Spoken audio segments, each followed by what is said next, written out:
Hey everybody, what's going on? Welcome into another episode of HBCU Huddle. For those of you who don't know, I am CJ Hurt, and I'm always joined by Mike Wallace. Mike, how's it going, man? Hey, it's going great, man. It's going great. We post Southern Heritage Classic. 2-3 weeks of the college football season is behind us. It's a lot to get to. This show just keeps getting better and better, man, and we keep loving your feedback. For those of you who are fans of the HBCU Huddle, we're ready to do it again. Absolutely, absolutely. It's going to be a great show. We've got Fox 54 news director Mo Carter out of Augusta. He's going to hop on with us to talk some and preview some of this week's games. Also take a look back at some of last week's game. I do believe he was on the call for the Big Miles upset win. We will also preview this week's slate of games, which includes the battle for the real HU. Hampton and Howard are going at it. We will discuss the weekly BOXTOROW rankings and more. But first, Mike, let's recap the Southern Heritage Classic. We got a great video to show you. Let's show it now.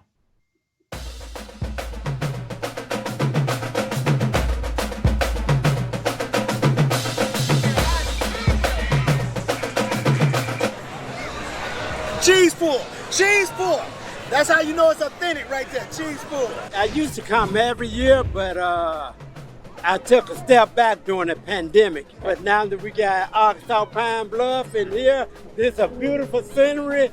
We have enjoyed this thing, and I'll be back. I'm here to have fun. I want to see UAPB with butt and bring the trophy back home to us. You know, I'm excited, man. Extremely excited. Give me a score prediction. 27-14 TSU.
That was the recap of the Southern Heritage Classic. Tennessee State won that 24-14 on that last second blocked field goal, Mike. It looked like Arkansas Pine Bluff was going to score 17 unanswered points in the fourth quarter, and they lined up to take the field goal, and lo and behold, Tennessee State blocked it and returned it to make the score what it ended up being. What stood out to you the most about this year's iteration of the Southern Heritage Classic? Well, two things real quick before I even get to that. Shout out to Courtney Williams, our fantastic videographer, who was with us that day and for all of our HBCU coverage so far this season, taking the videos, editing the videos, and presenting that wonderful piece right there to recap the Southern Heritage Classic. So, hat tip to Courtney and the video crew on that. What stood out to me was that the game ended. Who knew that the game was going to end with the same guy streaking down the middle of the sideline of the field, almost mimicking what you did pregame? I was going the opposite way. I thought that to go the opposite way. To go the opposite way. You know what I mean? So what you showed us, what you gave us in our preview of the Southern Heritage Classic was prophetic, brother. So you did a great job. It ended on the same kind of walk-off, coast-to-coast sideline touchdown that you did. He didn't somersault into the end zone like you did. Should have. But having said all that, I thought Tennessee State won the game. I said it was a must-win for them. They had to do it. It wasn't pretty. But I also thought that Arkansas Pine Bluff accorded themselves really well in that situation by fighting back, because it could have been a blowout, a one-sided game, and they made it intriguing in the fourth quarter. Both of these teams move forward from here. Now, I believe at 0-2, Arkansas Pine Bluff is in a must-win situation going up against a really, really hot team right now coming into their stadium when they face Miles, right? So you have that game, and then Tennessee State plays their first home game of the season when they host Gardner-Webb, a game that they need to win as well too. But I think both teams can walk away from Memphis feeling good about themselves. The Classic was run well again, and it was a great time. So as you can see, people, Arkansas Pine Bluff showed up and did their thing, and I'm just looking forward to seeing where this Classic goes moving forward from here. Oh, absolutely, absolutely. I think that also one of the things that stood out to me, I think Tennessee State's going back and forth with two quarterbacks is done. Mm-hmm. I think that Draylon Ellis had an opportunity and quite literally fumbled it away. It looked like they were going to alternate back and forth in this game, a touch, and he dropped back for a pass, tried to extend the play, ended up fumbling, I do believe, inside of the red zone. I can't recall exactly where he was on the field, but ended up getting sacked, fumble, and that was the last we saw of Draylon. I think that they're committed to moving forward without him as the starting quarterback, and now it's time to put up or shut up. I think that Tennessee State front seven did really, really well, not just against the run, but also getting pressure on Pine Bluff's quarterback. And as always, I'm big into the bands. Mike, you are too. All HBCU alums love the band. In the third quarter, which was from a football standpoint the slower of all four quarters, the bands put on a show, man. I loved every minute of it. It was a great time inside the stadium. We caught up with Kevin Gates outside the stadium. My man was grilling pizzas. He was making pizzas. That's incredible, man. Hey, listen, you had a chance to taste it as the video proved. You had a nice cheese tug.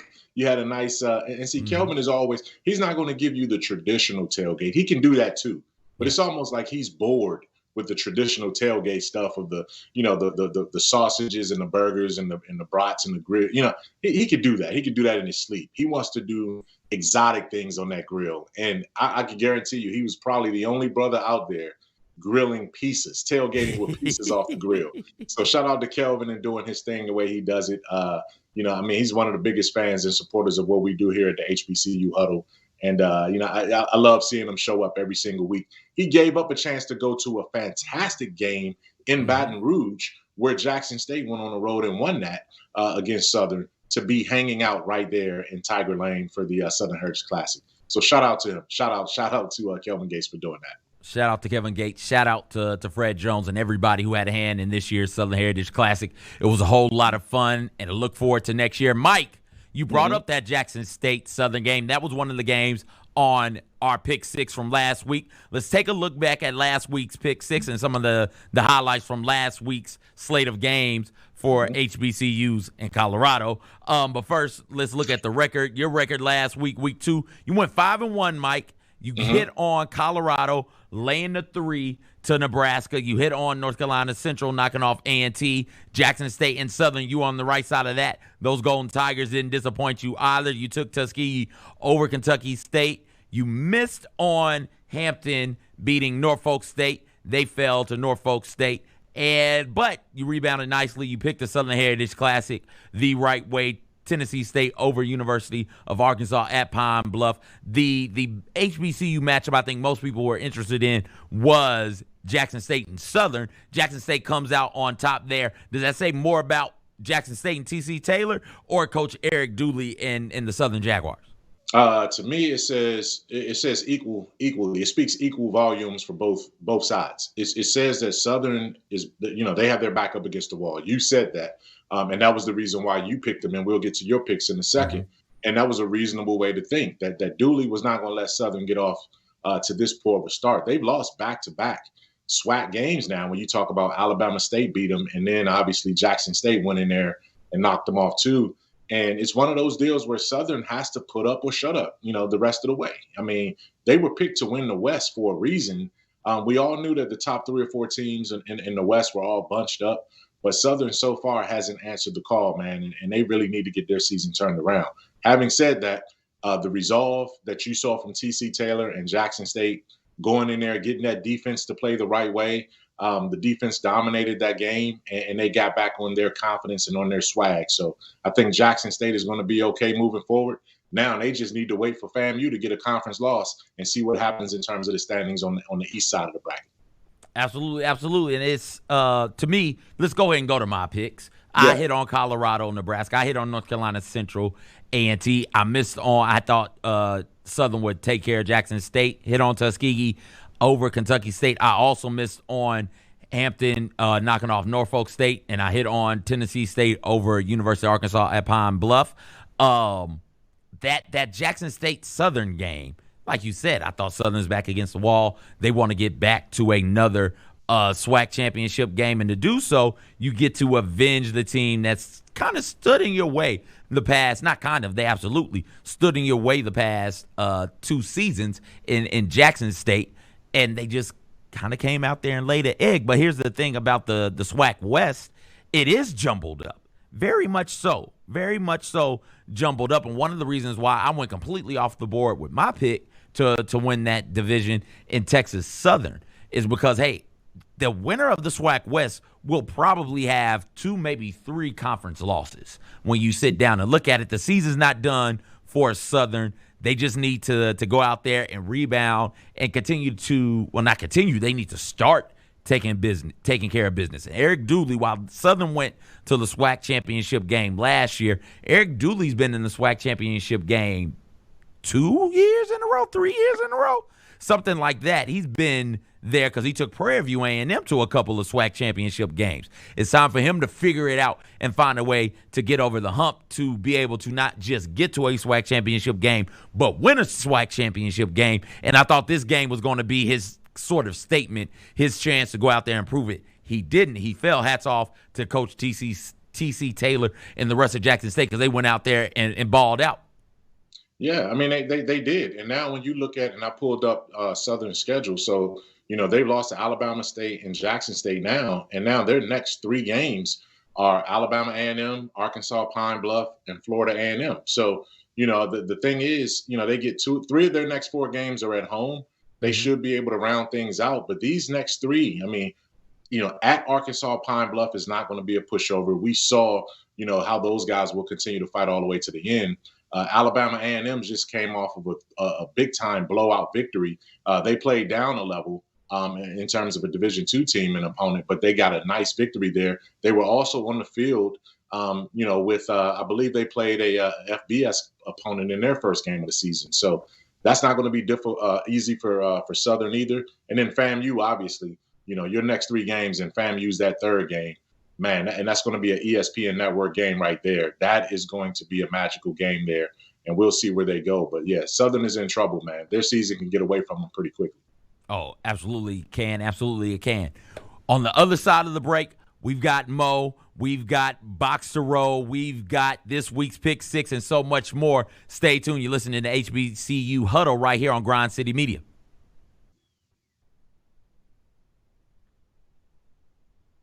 Game number 1 at FedEx Forum, the home opener. The New Orleans Pelicans. They've put New Orleans in the last couple of seasons in some key matchups, put them on national TV. They're trying to develop that rivalry between these 2 teams that are so close together. Hey, Grizzlies fans, be sure to tune in to Grizzbeat, where the panel and I break down all things Grizzlies and take a look at the rest of the NBA as well. The show is live every Wednesday, 2 p.m. on YouTube at Grind City Media and the official Grind City Media app.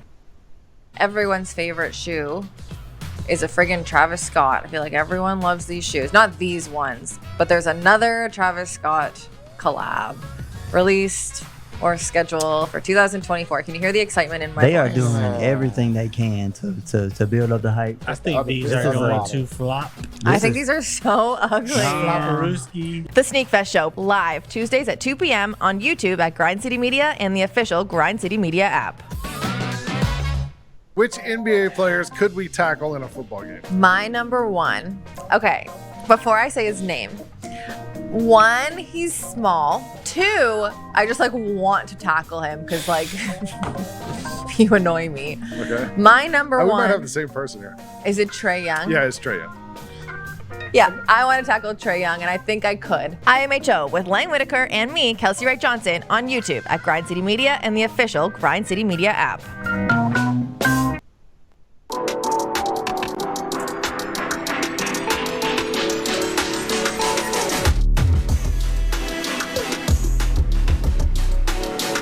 What's going on, everybody? Welcome back in HBCU Huddle. It is a banger. Other Jacob in my ear.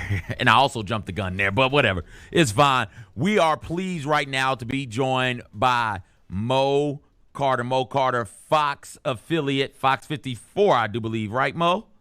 Yes, sir. Fox 54 news director, Mo Carter. Mo, how's everything going, man? Everything's going great, man. A wild weekend for some of the teams that I cover and also teams that I work with. But then after that, it just goes into the grind of being in sports media. And now I'm getting ready for another fun, exciting week that starts with high school on Thursday, continues on Friday, and then we got big college games on Saturday. Mo, you were on the call for the Miles Bama State game, correct? Yes. Yeah, what stood out to you in that contest? So I went back and watched the tape earlier in the week as I was prepping my game notes and whatnot, because I was down there the previous week as a fan watching Southern and Alabama State. One thing that stood out to me is that Alabama State really didn't do a lot of things that were special.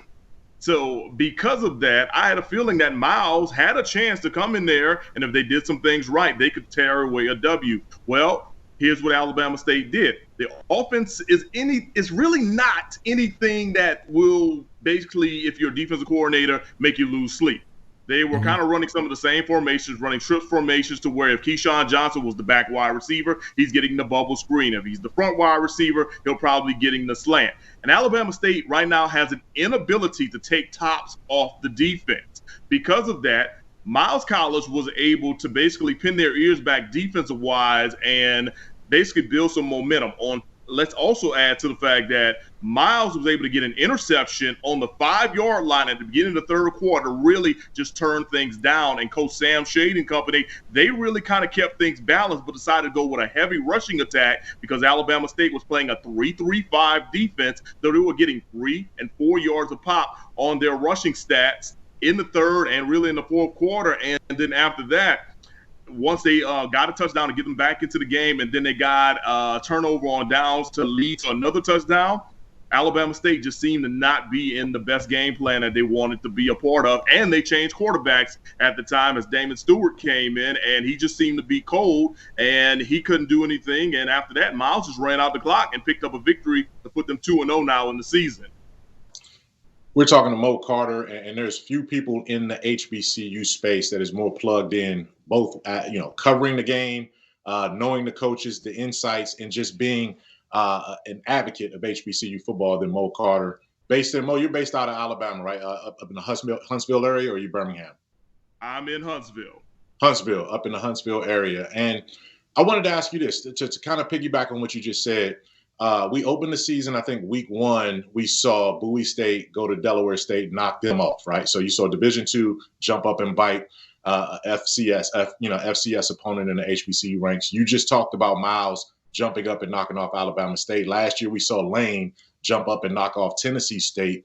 Does this say more about the quality of play at the Division II level with HBCUs, or is it just a little bit shaky with some teams on the on the SWAC and the MEACs level when you talk about FCS?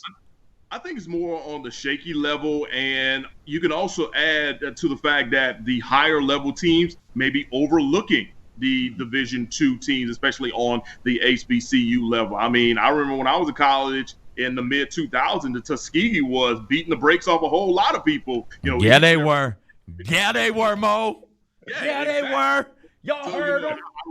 I recall that. I also recall where the guy who I cover on a weekly basis, Coach Connell Maynard, was at Winston-Salem State. And not only were they beating HBCUs on the D1 level, they were beating prominent Division II programs and ranked in the top 10. So I really think it's a lot of preparation and sometimes just overlooking certain things. And I mean, I really think that Alabama State last week, they may have definitely overlooked what Miles really brought to the table after beating a quality team like Southern University. So I really think that at the end of the day, anyone can be beaten on any given Saturday, and we've now seen those results. But the best thing about it too is that it's football, man, and it's not rocket science. And you go out there, if you follow the X's and O's and the Jimmys and Joes, you're going to go ahead and get your victories if you are the underdog. You brought up Coach Maynard at Alabama A&M, and you brought up Southern. Lo and behold, those two teams are playing this week in what feels like a must-win situation for Southern, where, Mike, you brought it up towards the end of the last segment. Like, Southern season could get away from them real quick. And by real quick, I mean this Saturday it could be done for Southern when it's all over with. What are your thoughts on that game? How important of a game is it for Southern? And what do you expect from Alabama A&M as well? All right, so I'll start with Southern, but I have to give you two perspectives. I have to give you the alumni perspective, being a former student athlete, and then give you the media perspective. As the alumni perspective, I mean, look, Southern has a very rabid fan base, a very passionate fan base, and after losing to Alabama State and then losing to big, dreaded rival Jackson State, a lot of people are on pins and needles right now because they're like, what the heck is going on? This was supposed to be an improved team that, could possibly not only make it to the championship game in the SWAC, but also make it to the Celebration Bowl. And right now, hey, some people are pushing panic in the Jaguar Nation, and hey, I definitely do get it. I'm not one of those individuals, but I do know some folks, and of course, I've been reading some of the group chats in the alumni base, and they're kind of feeling the same way. But as a former student athlete, I look at it like this. Game 1, a non-conference game.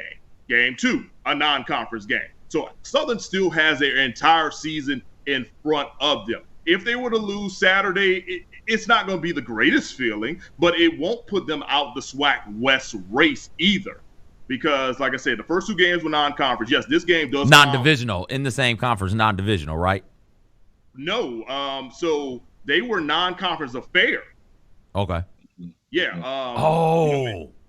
Yeah. So, in the same in the same SWAC, but you can get because of the additional teams. Yeah. They don't count against your divisional record or your conference record. Right. I got you. I follow.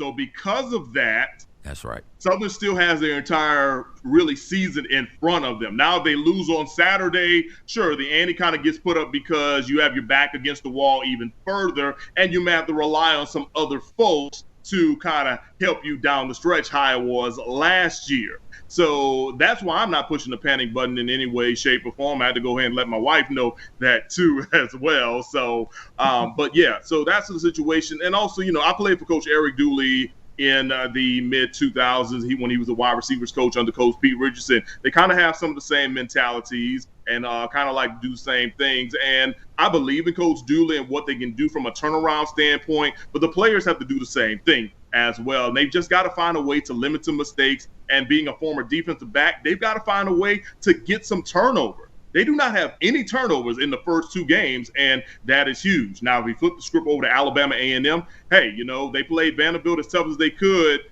up in Nashville in week 1. This was still a 1-possession game early portions of the third quarter before Vanderbilt kind of, got away from them with that. Last week, kind of same thing. They made their halftime adjustments and eventually, ran away from Lane in a 51-13 game.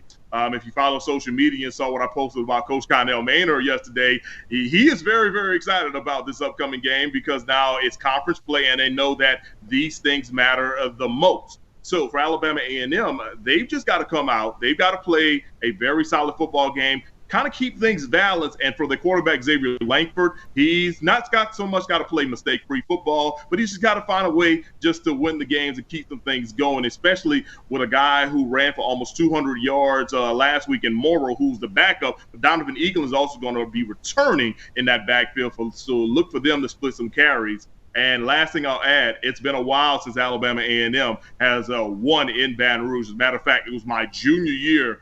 And 2007 was the last time the Bulldogs beat Southern in a close game. Kelsey Luke was the quarterback for Alabama A&M at the time. So it's been a while, and it should be a pretty good game down on the Bluff on Saturday. And Mo, thank you for kind of pointing that out too, because one of the confusing things about the SWAC schedule is that because now they've expanded the conference, a couple of games in there are technically non-conference in terms of counting into your schedule. What I said earlier about how this, Southern season can get away from them really quickly is that now that they got those 2 out the way that didn't count in their conference record, you got Alabama A&M, UAPB, and then Florida A&M coming up next for Southern. So those will count, in their count. So everything else counts. Yeah, if they struggle with this part of the schedule, now you got these other teams that are gunning at them as well too. It's going to be tough, man. And I know Dooley is a great coach. I know he's confident. He's not going to lose any confidence over what he's capable of doing, because technically their season still is ahead of them. What I want to ask you though is Miles jumped up, and we'll go to the national poll and then my ballot later on in the show. But I had Miles ranked in the top 10 of my BOXTOROW HBCU media ballot because I saw what they were able to do over the first 2 weeks of the season.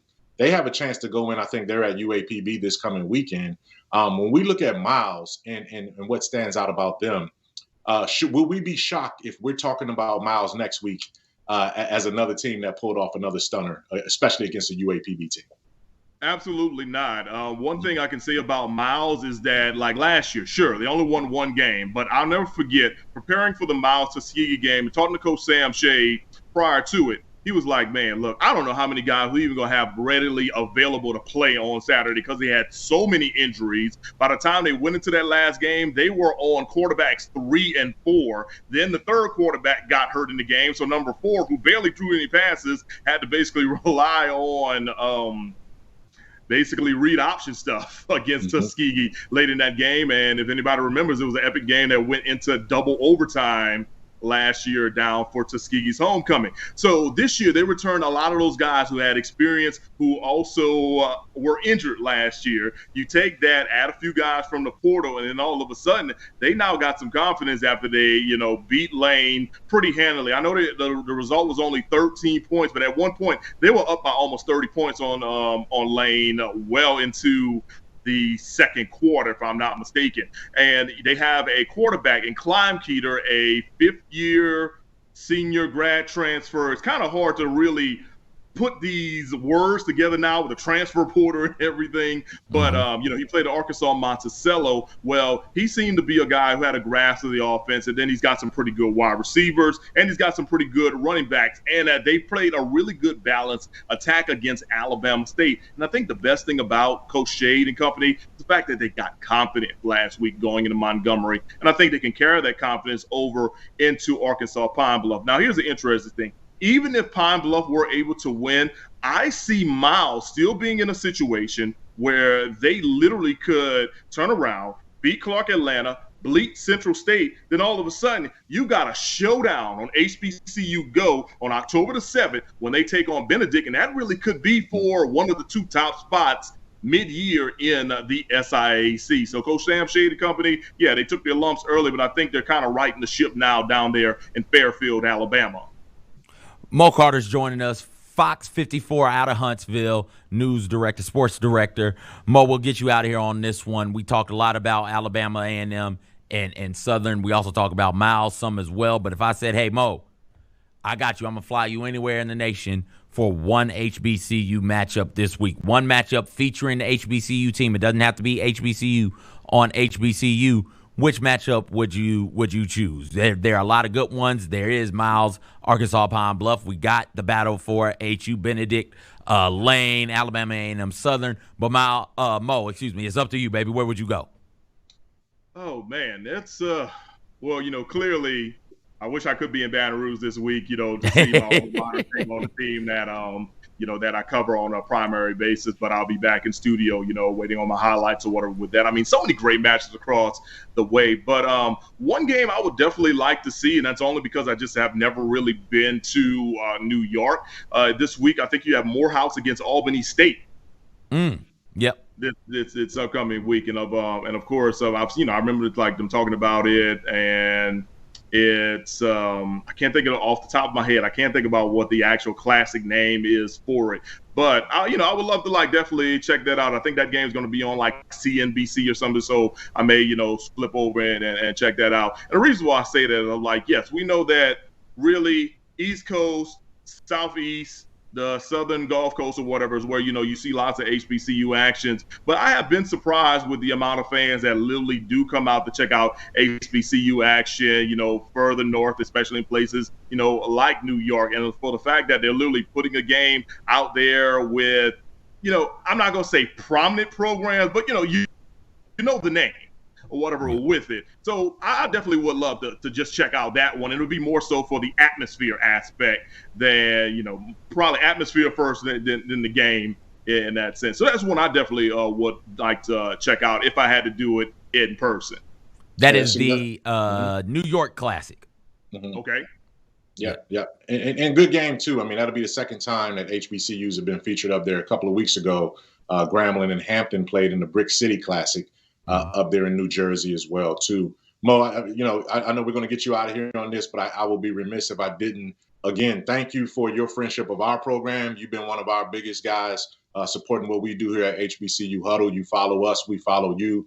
And the fact that you cover HBCU sports with a passion, with a professionalism, and making sure the viewers in that Huntsville market, in that area, understand that program is important to a lot of people there too, man. Keep doing what you're doing, brother, and we definitely going to keep following you. You keep following us. But we'll certainly have you back later on in the season as well. Hey, sounds good. Hey, definitely the feeling is mutual. I tell people all the time, I appreciate you telling me that I'm basically doing a good job, because all in all, it's interesting when you look at my work on a daily basis. It's just the fact that Alabama A&M and, other schools locally, non-HBCUs like Alabama, Huntsville, and North Alabama, they're going to get just as much love as Alabama and Auburn, primarily because I feel like this.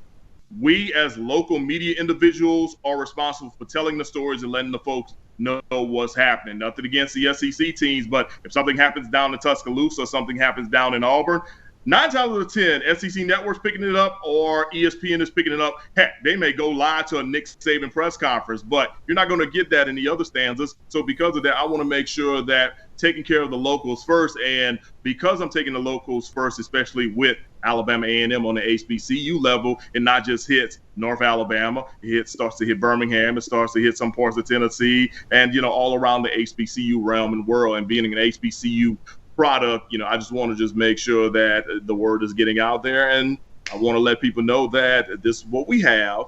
On top of, there's some great things happening and various places. So whenever I get the opportunity on the platform, it definitely is there. And I also add this too: we have a pretty good relationship with Alabama A&M, because the Alabama A&M football review show with Coach Connell Maynor also airs on our channel on Sunday nights right after the Nick Saban show. So, for sure, we got to make sure we get the eyeballs in there each and every week.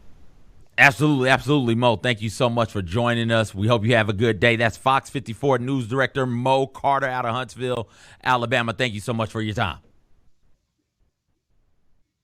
Yes, sir. All right, we're going to take a quick break. We'll come back, and we're going to get to the rest of this. We're going to get to the BOXTOROW polls, Mike's polls, and then we're going to make some picks on this week's games during our Pick 6. You're listening to HBCU Huddle right here on Grind City Media.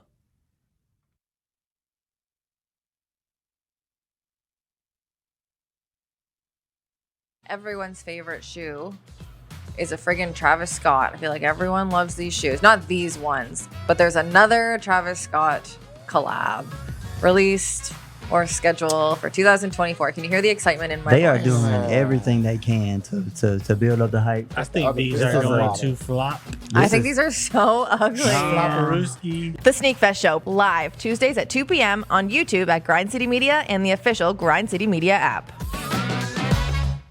Game number 1 at FedEx Forum, the home opener, the New Orleans Pelicans. They've put New Orleans in the last couple of seasons in some key matchups, put them on national TV. They're trying to develop that rivalry between these two teams that are so close together. Hey, Grizzlies fans, be sure to tune in to Grizbeat, where the panel and I break down all things Grizzlies and take a look at the rest of the NBA as well. The show is live every Wednesday, 2 p.m. on YouTube at Grind City Media and the official Grind City Media app. Which NBA players could we tackle in a football game? My number 1. Okay, before I say his name. 1, he's small. 2, I just want to tackle him because you annoy me. Okay. My number 1. We might have the same person here. Is it Trae Young? Yeah, it's Trae Young. Yeah, I want to tackle Trae Young, and I think I could. IMHO with Lang Whitaker and me, Kelsey Wright Johnson, on YouTube at Grind City Media and the official Grind City Media app.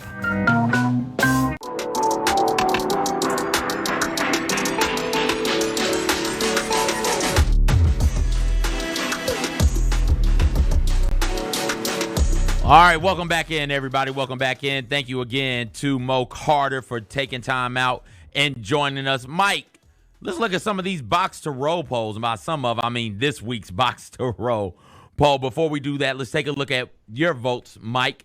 Who'd you have 1 through 10? I mean, my ballot, coming in, off the week 2, week 3, I guess week 0, week 1, week 2, North Carolina Central beat up on their rival. I mean, that was a big time game for them against North Carolina A&T, and they looked like the class act right there.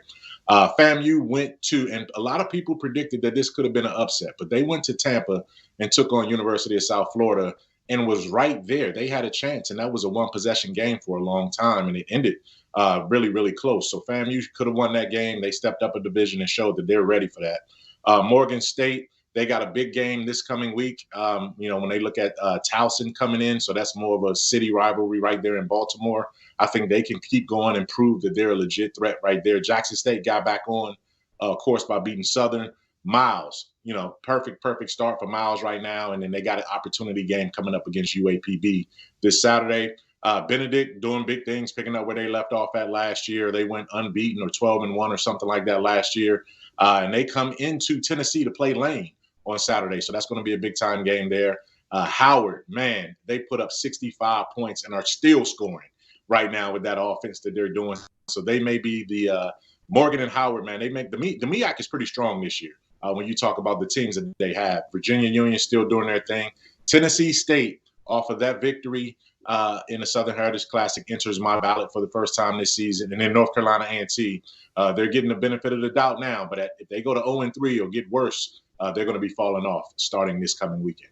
And so as we look at week 2's Box2Row rankings, number 1, North Carolina Central comes in there fresh off that win over A&T. Mike, Florida A&M gets a first place vote. So does Benedict. Florida A&M is 2, Benedict is 3, followed by Jackson State at 4, Virginia Union at 5, Morgan State, they also got a first place vote. They come in at 6, Howard 7, Prairie View A&M 8, Tuskegee 9, Virginia State 10. Mike, what would it take for you to move Benedict up to a top 3, maybe even a top 2 school?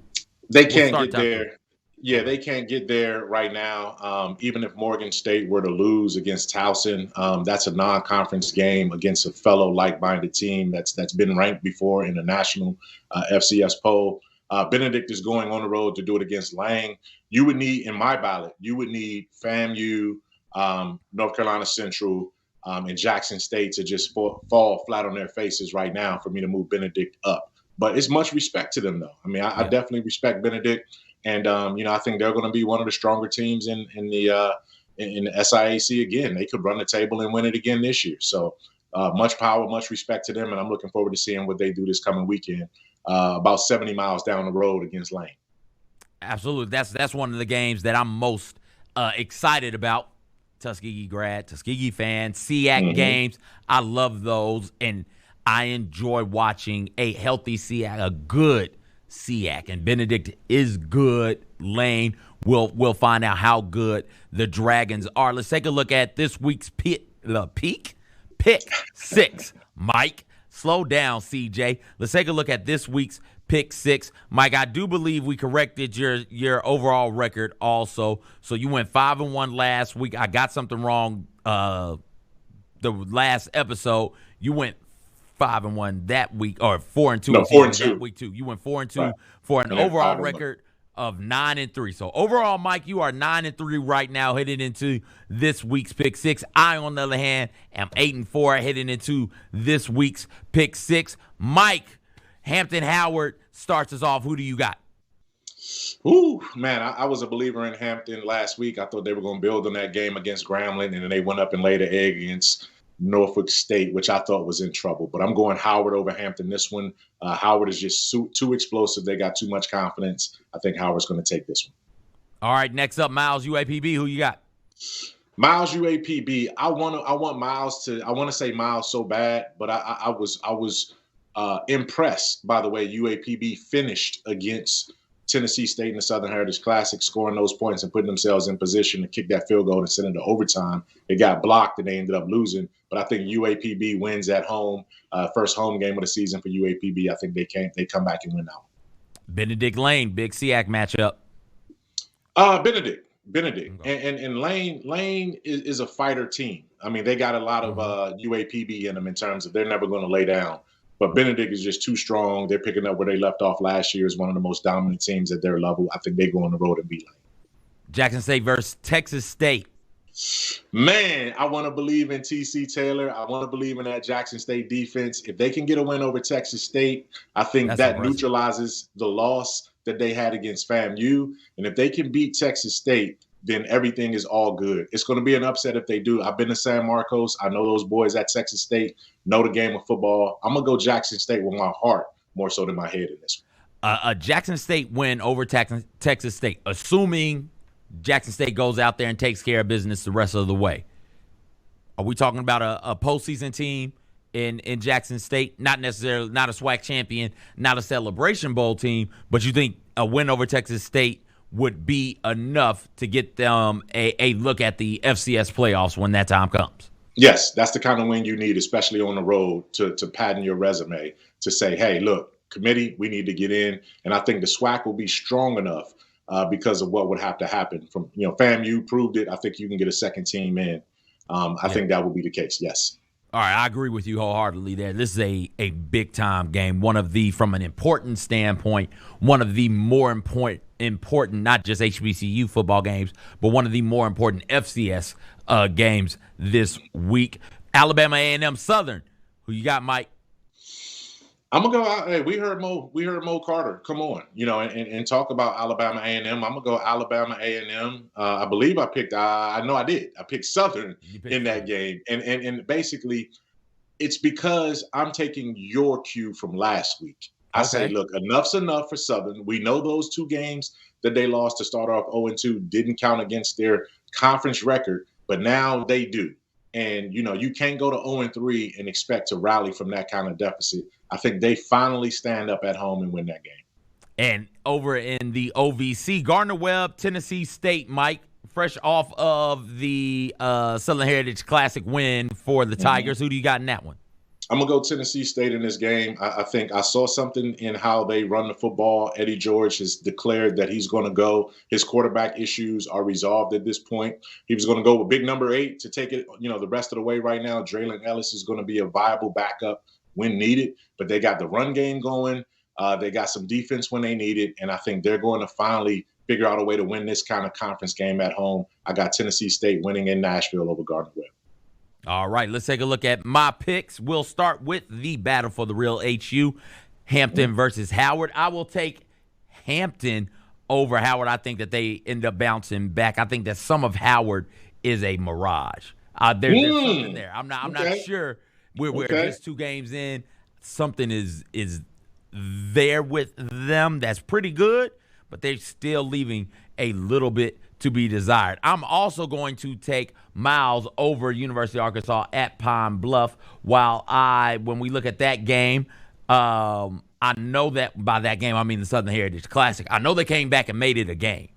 But for most of that contest, Mike, they were not close. And once Tennessee State decided, okay, we're done doing the swapping, if Tennessee State gets one more score, that's it for Pine Bluff. That game is over and done with. Now, give them credit for scoring 14 unanswered in the fourth quarter and almost scoring 17 unanswered in the fourth quarter. Give them credit for that. But the offensive line leaves a little bit to be desired for me. And so I think Miles, fresh off of an upset win last week, I think they get another one this week over Pine Bluff. I'll take Benedict over Lane. I don't see anything stopping this Benedict train, man. They've been this for quite a while. I'm going to need to see somebody do it before I believe it. Of all the teams who could do it, though, Lane is that team. Lane is that bugaboo team. Lane is Jackson, Tennessee is where a lot of special seasons go to die. Like, Lane is that type of a team. Now, Lane will mess around and screw everything up. They'll beat Benedict and then do some goofy, lose to Kentucky State or something like that. But Lane gets up for these types of games. And don't forget, last year we saw Lane knock off Tennessee State. I will take Texas State over Jackson State. I think that there's just too much there for the Tigers. I think it's close, but give me Texas State by about 4 or 5 in that matchup. I think Southern season is over. I do. I don't know what to say. I do believe I'm gonna take Alabama A&M over Southern. I think that when you take a look back and you see that, okay, while these games haven't counted towards the conference record, they do tell us a little bit of something. They do. You've gone out there and lost to Jackson State, who I think Jackson State is good. The Alabama State loss, though, that's the one that sticks in my craw. That's the one where I'm thinking to myself, okay, all right, Alabama State lost some miles, though. So now I'm confused. And so that's why I'm rolling with Alabama A&M. On the screen, it says Southern because I sent Southern. I said Southern initially, and I'm pulling an audible, Mike. This is an in-show audible. On the screen, it says Southern, but I'm saying verbally right now, Alabama A&M is my pick, and I'll make the adjustments necessary. And then the last pick, I will take Gardner-Webb over Tennessee State. I question big playability. Tennessee State is great at ball control, but there were some times against Pine Bluff where dudes are running open down the field, and the quarterback is just not able to either hit him or even see him to attempt the pass. It doesn't look like they're attempting to push the ball deep down the field. So that is a little bit of a concern for me. If you can stay on schedule, great. That's how Tennessee State got up 17 in the first place. They stayed on schedule. But the second Arkansas Pine Bluff knocked them off schedule. Like, okay, what else are you going to do? Do you have the ability to make a big play offensively? And I'm not sure if Tennessee State has that ability, Mike. I mean, great point. Great point. There's still a lot of questions Tennessee State has to answer, particularly with that offense. You settled in on your quarterback. But now, can you make plays down the field to be explosive? They're not explosive. We hadn't seen that explosion yet from their offense, but they have a chance, man. They're at home, and this is the kind of program-defining win that Eddie George really, really needs at home against a conference opponent. Absolutely, absolutely. Well, Mike, that does it for today. Great show, man. Hey, man, we got in. We did it. And look, this is week 3. Next week is going to be fun. We got some great games to look at this coming weekend. And we'll see you guys next week on another episode of HBCU Huddle. CJ, I got your swag coming, man. You got to represent. Yo, check it out, man. Mike has dropped off T-shirts to everybody but the other dude on the show. Mike has dropped off T-shirts and hoodies to everybody in the building but the other dude on the show. You were eating pizza at the tailgate, and I missed you, man. So, hey, look, that pizza was good, though. It was great. Swag is Shout out Kelvin Gates. He almost didn't let me get it. He almost didn't. I said, Mr. Gates, I took Jackson State, though.